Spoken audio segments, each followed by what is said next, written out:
നമ്മെ സംബന്ധിച്ചിടത്തോളം ഒരിക്കലും ഒഴിച്ചുകൂടാൻ കഴിയാത്ത ഒരു കാര്യമാണ് നിസ്കാരം എന്നുള്ളത്.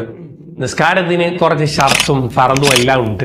എന്നാൽ നമുക്ക് നിസ്കാരത്തിന്റെ ഷർത്തുകൾ ഒന്ന് നോക്കാം. അത് മദ്രസയിൽ പഠിച്ചതായിരിക്കും, നമുക്ക് എന്നാലും ഒന്നുകൂടെ ഒന്ന് ഓർത്തെടുക്കാം. ഒന്നാമത്തത്, ചെറിയ അശുദ്ധിയിൽ നിന്ന് ശുദ്ധിയാവുക. നമുക്ക് വുളുഅൊക്കെ എടുത്ത് നല്ല വൃത്തിയിലാവണമല്ലോ, പടച്ചോനോടുള്ള സംസാരാണ്.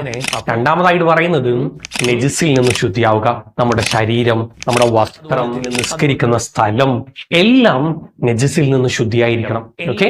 മൂന്നാമത്, ഔറത്ത് മറക്കണം. പുരുഷന് പുരുഷന്റെ ഔറത്ത്, സ്ത്രീക്ക് സ്ത്രീന്റെ ഔറത്ത് എല്ലാം മറച്ച് വൃത്തിയായിക്കൊണ്ട് സമയമാകുന്ന സമയത്ത് നിസ്കരിക്കാൻ നിൽക്കണം കേട്ടോ.